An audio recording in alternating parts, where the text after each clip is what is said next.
Hi guys, this is Eleanor from Revolution and welcome back to this time of the year where the watch auctions of rare pieces and exclusive models are here in Geneva just about to be sold.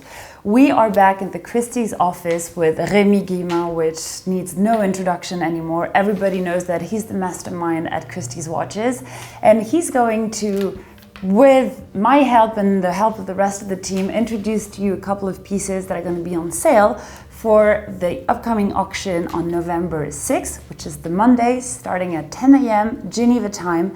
And the standalone auction is called Passion for Time. Can you tell us first why this unique, because it's a one-man's collection, why is it so important for you, for Christie's, and for the entire world of watches? Well, it's a beautiful auction that was nicknamed Passion for Time that will offer on Monday, and the real rarity about its auction is that it's the quest from one individual, Mohammed Zaman, which people can discover in the catalog, to really assemble throughout a period of, I think, 40 years, what is best, in terms of watchmaking.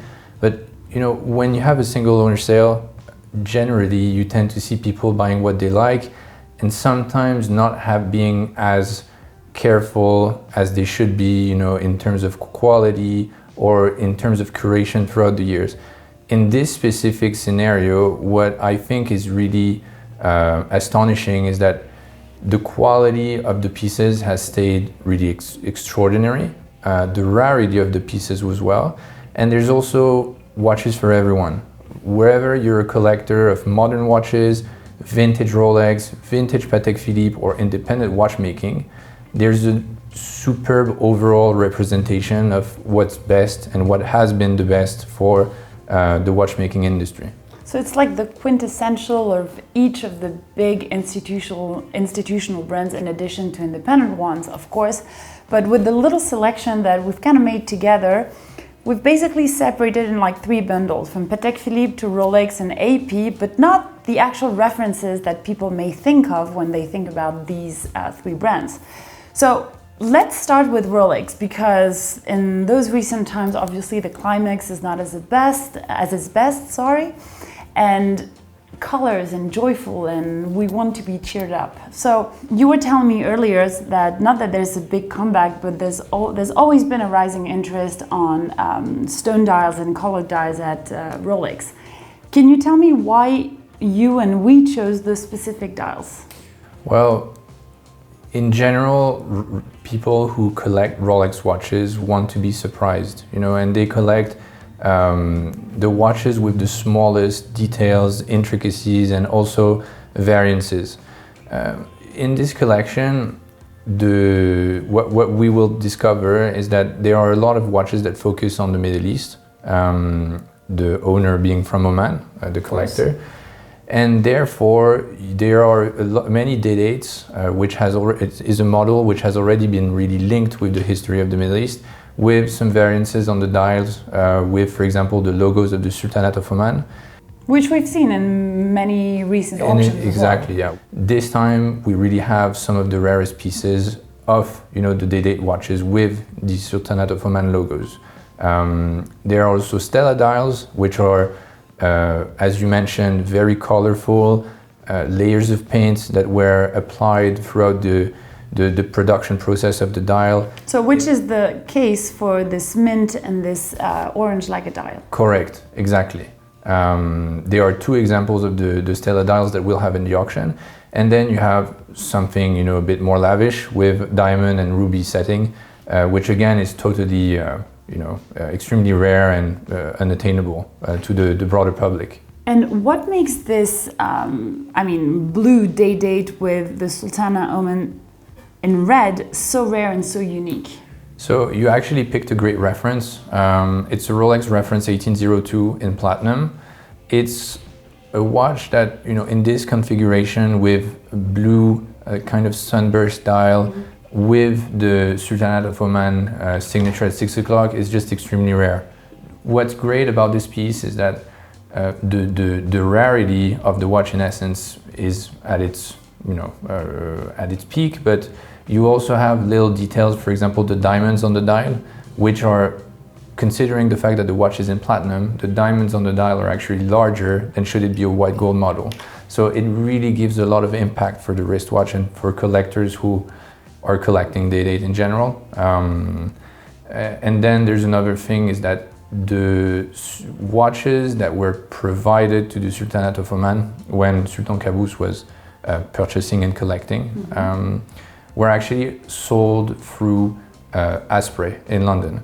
So you didn't have a retailer in Oman that was selling Rolex pieces. So much of the Middle Eastern clientele that was collecting, that were collecting watches and collecting Rolex watches would go through Asprey in London and receive kind of bespoke commission or really extremely rare timepieces. So they were really the point of contact for all this clientele in the Middle East.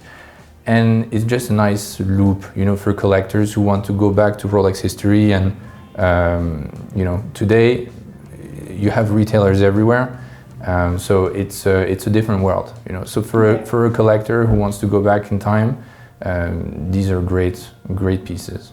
And I mean, thank you for the explanation, but I guess my next question goes to the other bundle, which is the Patek Philippe one.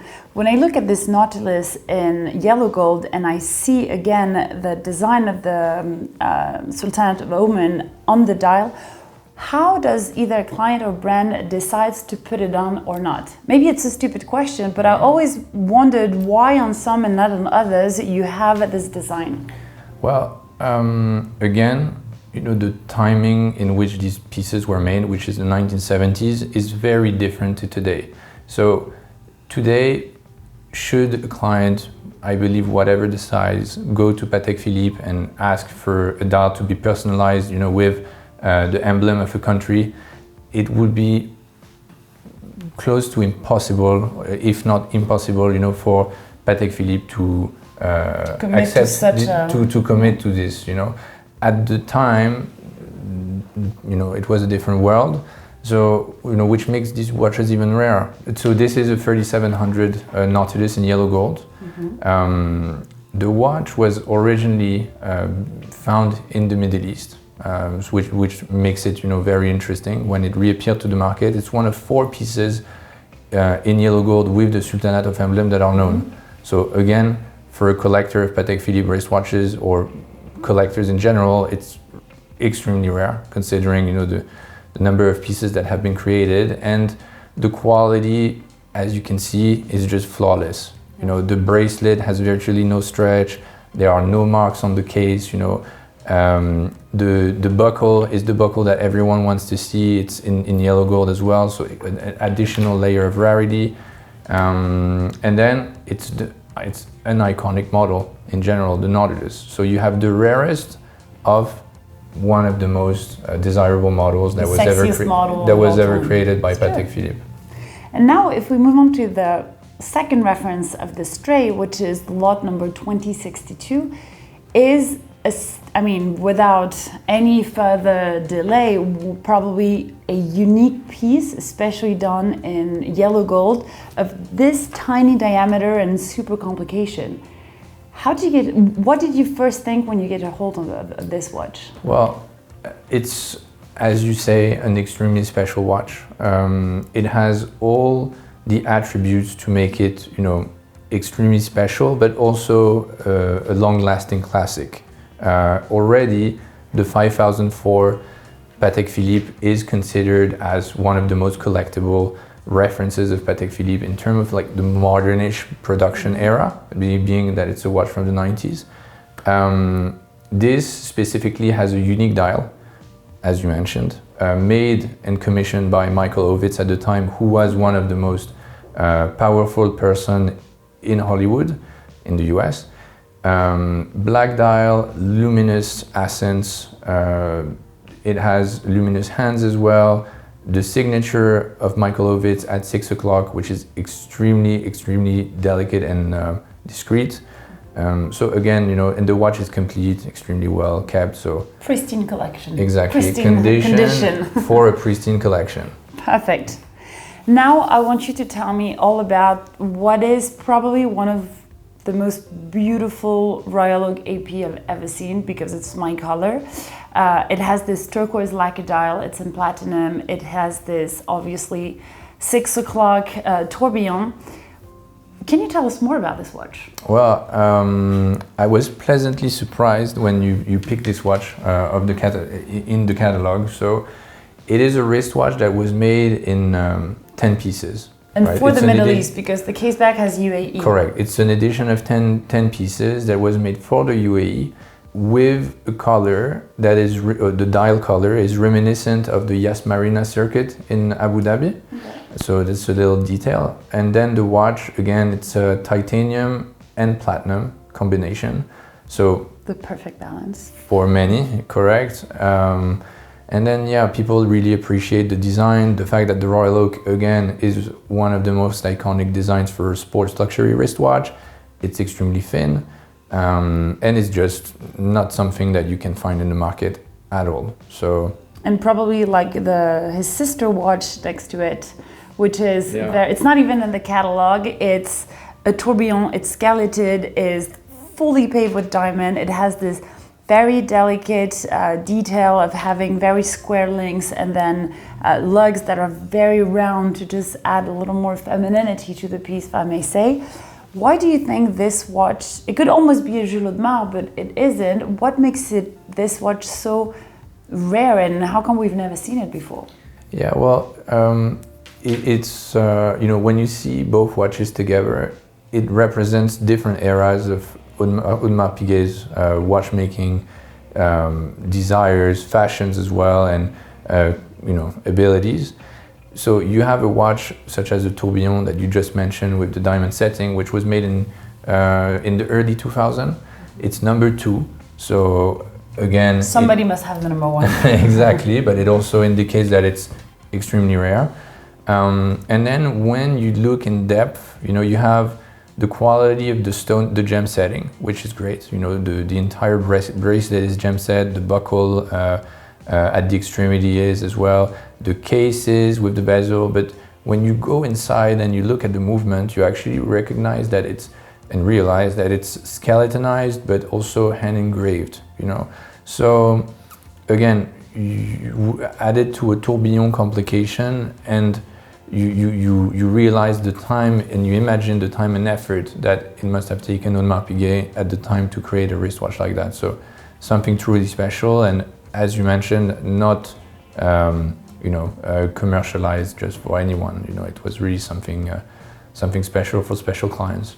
And for passionate people. Of course. That being said, Passion for Time is going to be held on November 6th. I wish you the best of luck, and I'm sure you guys are going to have an amazing time in selling those pieces and having great records and mixing and meeting with a lot of clients who would be very, as I am and as you are, interested in those pieces. So thank you very much. Thank you so much.